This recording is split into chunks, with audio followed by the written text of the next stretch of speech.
சில பேருக்கு வந்து குழந்தை பிறக்கறதில்ல, சில பேர்களுக்கு வந்து குழந்தை பிறக்குது.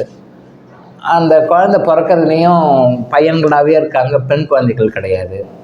பெண் குழந்தைகளே பிறக்கிறாங்க, ஆண் குழந்தைகள் கிடையாது. சில குழந்தைகளுக்கு சில பேர் வந்து ஆண்களும் பெண்களும் கலந்து பிறக்கிறாங்க. இதெல்லாம் என்ன காரணம் அப்படின்னு சொல்லிட்டு ஒரு நண்பர் கேட்டிருக்காரு. அதாவது எல்லாமே நம்ம பாஸ்ட் லைஃப் கர்மா தான் காரணம். நம்ம கர்மாவுக்கு தகுந்த மாதிரி தான் நமக்கு பிறக்கின்ற பிள்ளைகளும் இருப்பாங்க. அது வந்து முதல்ல எந்த குழந்தை பிறக்கணும், பையன் பிறக்கணுமா பொண்ணு பிறக்கணுமா, அடுத்தது என்ன பிறக்கணும், அடுத்தது என்ன பிறக்கணுன்றது கூட எல்லாமே உங்கள் கர்மா தான்.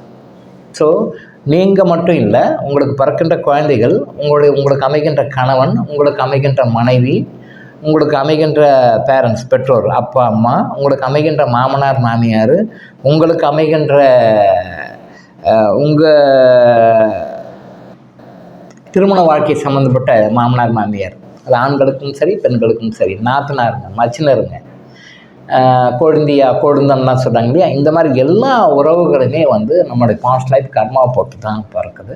நம்ம குழந்தைகளும் அப்படி தான்.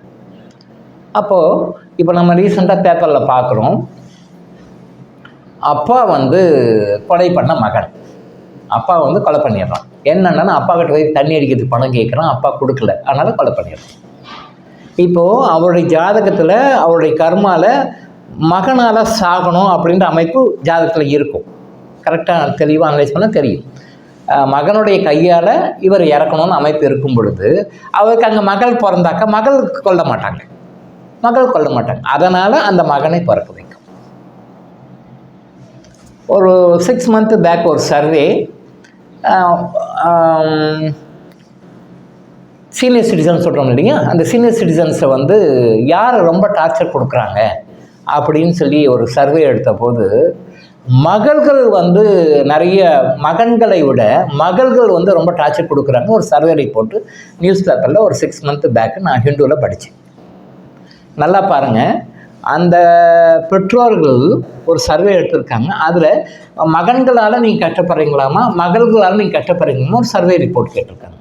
அப்போ அதில் அவங்க சொல்கிற ரிப்போர்ட்டில் என்ன முடிவு கொண்டு வராங்கன்னா, மகன்களை விட மகள்கள் வந்து பெற்றோர்களுக்கு ரொம்ப டார்ச்சர் கொடுத்துருக்குறாங்க அப்படின்னு ரிப்போர்ட் கொடுக்குறாங்க.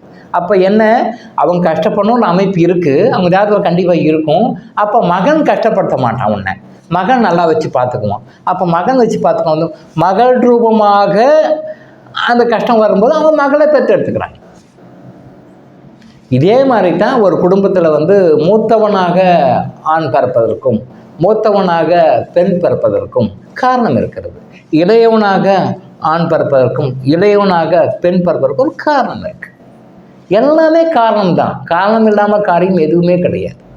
காரணம் இல்லாத காரியம்ன்றது அது இந்து மதத்தில் சொல்லுவாங்க, பட் எல்லா மதத்துக்குமே பொதுவானது தான். காரணம் இல்லாமல் காரியம் எதுவுமே கிடையாது.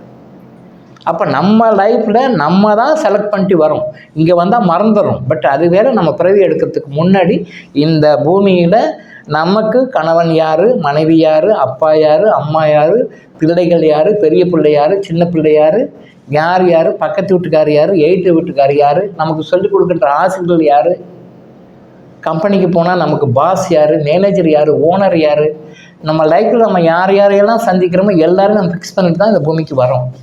எல்லாமே ப்ரீஃபிக்ஸ்டு தான். இப்போது நாம் என்ன ப்ரீஃபிக்ஸ் வந்ததுமோ அதுக்கு மாதிரி டேலி ஆகி கரெக்டாக போகணும், அவ்வளோதான். நாம் வந்து புதுசாக இங்கே வந்து ஒரு சுச்சுவேஷன் க்ரியேட் ஆச்சு, புதுசாக வந்தது அப்படின்லாம் கிடையவே கிடையாது. நீங்கள் சுகப்படணும் அப்படின்னா அதுக்கு தகுந்த மாதிரி பிள்ளைகள் பிறப்பாங்க, கஷ்டப்படணும் அதுக்கு தகுந்த மாதிரி பிள்ளைகள் பிறப்பாங்க. பொதுவாகவே ஒரு பழமொழி சொல்லுவாங்க, நிறைய பொய் சொன்னவங்களுக்கு பொம்பளை பிள்ளை பிறக்கும் அப்படின்னு ஒரு பரவலாக ஒரு சொல்லுவாங்க. அது வந்து உண்மைன்னு சொல்ல முடியாது, பொய் எல்லாருமே தான் பேசுகிறாங்க. ஆம்பளை குழந்தை பெற்றவங்கன்னா பொய் பேசுகிறாங்க, பொம்பளை குழந்தை பெற்றவங்கன்னா பேசுகிறாங்க. அப்போ நிறைய பொய் பேசணுங்களுக்கு வேணால் பெண் குழந்தை பிறந்திருக்கும் வேணுமா, அந்த பழமொழி சொல்லியிருக்காங்க. அதை நம்ம சரியாக தவறான்றது டிஸ்கஸ் நமக்கு வேண்டாம். பட் பொய் சொன்னவங்களுக்கு பெண் குழந்தை பிறக்கும் அப்படின்னா நடைமுறையில் பார்க்கும்பொழுது சில பேரண்ட்ஸ் சொல்கிறாங்க, பெண் குழந்தைகள் வந்து அப்பா அம்மா வந்து மகனை விட நல்லா பார்த்துக்கிறவங்க இருக்காங்க. நீங்களும் உங்களுடைய அனுபவத்தில் உங்களுக்கு தெரிஞ்ச சர்க்கிள் நீங்கள் பார்க்கலாம். பையனை பெற்றவங்கள விட பொண்ணை பெற்றவங்க அந்த மருமகனும் சரி மகளும் சரி அப்பாவே அம்மாவே நல்லா பொறுமையாக நல்லா பார்த்துக்குவாங்க. மருமகனும் மகன் மாதிரி இருந்து பார்த்துக்கிற ஃபேமிலி நிறைய நீங்களும் பார்த்துருப்பீங்க, நானும் பார்த்துருக்கேன். இப்போ இந்த கேஸில் எனக்கு ஆம்பளை பிள்ளை தான் வேணும், எனக்கு பையன்தான் வேணும், எனக்கு பையன்தான் செய்வான் அப்படின்னு சொல்லிட்டு பெண் குழந்தைகளை ரெண்டாவது செகண்ட் குவாலிட்டியில் வச்சுட்டு பையன்களுக்கு ரொம்ப சலுகைகளையும் ரொம்பவும் சப்போர்ட்டையும் கொடுக்குற பெற்றோர்ஸ் இன்றைக்கி இருக்காங்க. இப்போ அவங்களுக்கெல்லாம் வந்து இந்த மாதிரி பெண் குழந்தைகள் பார்க்கும் பொழுது பையன் வந்து அவங்கள ரொம்ப டார்ச்சர் பண்ணி ரொம்ப கஷ்டம் கொடுத்து பண்ணுவான். இப்போ பாருங்கள், இப்போது இவங்களுடைய ஜாதகத்தில் எப்படி பெண் குழந்தைகளால் சுகப்படணும்னு அமைப்பு இருக்கும் பொழுது அவங்க பெண் குழந்தைகளை பெற்றுக்கிறாங்க. ஜாதகப்படி தான் நடக்கும் எல்லாமே. ஆனால் எனக்கு பையன்தான் வேணும் பையன்தான் வேணும் அப்படின்னு சொல்லிட்டு பையனே வேணும், பொண்ணெல்லாம் வேண்டாம், பொண்ணு அது இன்னொருத்தர் வீட்டுக்கு போகிற பொண்ணு, இதை நானே நிறைய கேஸில் பார்த்துருக்கேன். பொண்ணா அது எதுக்கு ரொம்ப செலவு பண்ணணும், அது இன்னொருத்தர் வீட்டுக்கு போகிற பொண்ணு, அந்த பொண்ணுக்கு போய் நாங்கள் எதுக்கு செலவு பண்ணணும், ஏன் ரொம்ப படிக்க வைக்கணும், ஏன் பண்ணணும், அது இன்னொருத்தர் வீட்டுக்கு போக போகுது, இன்னொருத்தருக்கு சம்பாதிச்சு கொடுக்க போகுது, இன்னொருத்தர் செய்ய போகுது. நம்ம பையனை வளர்த்துவோம், ஏன்னா அவன் தான் நம்ம கூட எல்லாம் வச்சுக்குவான், பண்ணிக்குவான், நம்மளெல்லாம் காப்பாற்றுவான், செய்வான்னு நினச்சி நடந்துக்கின்ற பேரண்ட்ஸை நானும் பார்த்துருக்கேன். அந்த பையன் என்ன பண்ணுறான்னா கல்யாணம் ஆன பிறகு பொண்ணு மேரேஜ் ஆகி வந்த பிறகு பொண்டாட்டி பேச்சு கேட்டு 6 மாதத்தில் அவன் தனி கொடுத்துன்னு போயிடுறான். இவங்க அம்பவும் நிற்கிறாங்க, தனி கொடுத்தவன் போயிடுறான். மாதம் கொஞ்ச நாள் பணம் கொடுக்குறான், அது பிறகு பணமும் கொடுக்குறதில்ல. டோட்டலாக இப்போ நிற்கிறாங்க. இப்போ இவரோட கெரியர் நினச்சி பாருங்கள், எனக்கு பொண்ணே வேணாம் பையன் மட்டும்தான் வேணும், அப்படிக்காக உயிரை கொடுத்து அவங்க வளர்த்துருக்காங்க. அவங்க கல்யாணம் பண்ணி ஒரு 6 மாதம் தனி கொடுத்தனம் போயிடுறான். ஒரு 6 மாதம் உங்களுக்கு அப்பப்போ செலவுக்கெல்லாம் பணம் கொடுக்குறான், அதுக்கு பிறகு கொடுக்கறதில்ல, கண்டுக்கிறதே கிடையாது. பேச்சுவார்த்தையும் கிடையாது, போக்குவரத்தும் கிடையாது, எந்த கம்யூனிகேஷனும் கிடையாது. பிள்ளையை பார்த்தவங்க கஷ்டப்பட்டுருக்காங்க. இது மாதிரி நிறைய நம்ம பார்த்துருக்கோம், நீங்களும் பார்த்துருப்பீங்க, உங்கள் சர்க்கிளையும் நீங்கள் மேலே பார்த்துருக்கீங்க.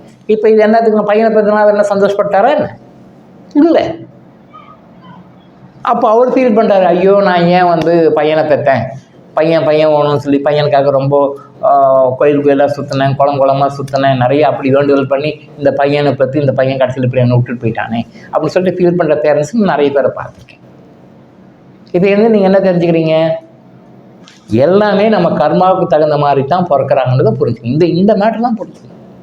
எல்லாமே நீங்கள் எங்கே போங்க, எந்த சப்ஜெக்ட் போங்க, என்னடா டாக்டர் இல்லைங்க எப்போ பார்த்தா இதே பேசுறது, இதுதான் மேட்ரே, இதே சப்ஜெக்டே. இதை புரிஞ்சுக்கணும்னா வாழ்றதே வேஸ்ட்டாக தான் வாழ்ந்துட்டுருக்கும். இதை புரிஞ்சுக்கிட்டு இதை எப்படி டேக்கிள் பண்ணுற டெக்னிக்கு இந்த ஜென்மத்திலே தெரிஞ்சுக்கிட்டு இந்த ஜென்மத்திலே கிளியர் பண்ணிட்டு அடுத்த ஜென்மத்துக்கு பிறப்பே இல்லாதனால நான் போயிடணும். அதை விட்டு திருப்பி நம்ம ஃபெயிலாகி கேளுங்க, திருப்பி அடுத்த பிறகு போயிட்டே இருக்க வேண்டியதுதான்.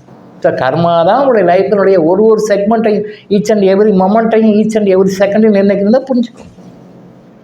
நீங்கள் சுகப்படணும் இருந்தால் அந்த உங்களுடைய சுகமாக வைத்து கொள்கின்ற மகளும் அதை கேட்ட மருமகளும் கமைவாங்க. நீங்கள் கஷ்டப்படணும்னு இருந்தால் உங்களை கஷ்டப்படுத்துகின்ற மகனும் மருமகளும் தான் உங்களுக்கு அமைவாங்க. இது ப்ராக்டிக்கலாக உங்கள் லைஃப்பில் நீங்களே பார்க்கலாம். ஸோ எல்லாமே பையனாக பிறக்கிறதும் பொண்ணாக பிறக்கிறதும் எதுவாக இருந்தாலும் நம்முடைய கர்மாவை மட்டும் நீங்கள் சரி பண்ணுங்கள். ஏதோ தப்பு பண்ணீங்க, இடவரமும் வந்து மாட்டிட்டாங்க, இதுக்கு மேலேயாவது தப்பு பண்ணாமல் அடுத்த ஜென்மத்துக்கு கேரி ஓவர் கொண்டு போகாமல் இந்த நெகட்டிவ் அடுத்த ஜென்மத்துக்கு கொண்டு போய் கஷ்டப்பட்டாங்க, இந்த ஜென்மத்தையே சரி பண்ணுற மாதிரி குட் கர்மாவை செய்யுங்க. இந்த குட் கர்மாவை சேர்த்து கிறிஸ்டலை பயன்படுத்திங்க, அது கிறிஸ்டல் உங்களுக்கு சரியான வழிகாட்டும். இப்போ இருக்கிற குட் கர்மாவை ஜாஸ்தி பண்ணிக்கிறதுக்கும் அதிகப்படுத்திக்கிறதுக்கும் இருக்கிற பேட் கர்மா நியூட்ரைஸ் பண்ணி பேலன்ஸ் பண்ணுறதுக்கும் புது குட் கர்மாவை சேர்த்துக்கிறதுக்கும் வழிகளை வந்து உங்களுக்கு இன்ட்யூஷனாக யார்கிட்டையும் போக வேண்டாம். No need to go anywhere, no need to go any person to ask guidance, எதுக்குமே தேவையில்லை. செல்ஃப் டியூட்டராக உங்களுக்கு நீங்களே உணர்கிற மாதிரி எல்லா வகையிலும் வர வச்சு கொடுக்கும். அதை நீங்கள் பயன்படுத்தி பலனடையுங்கள்.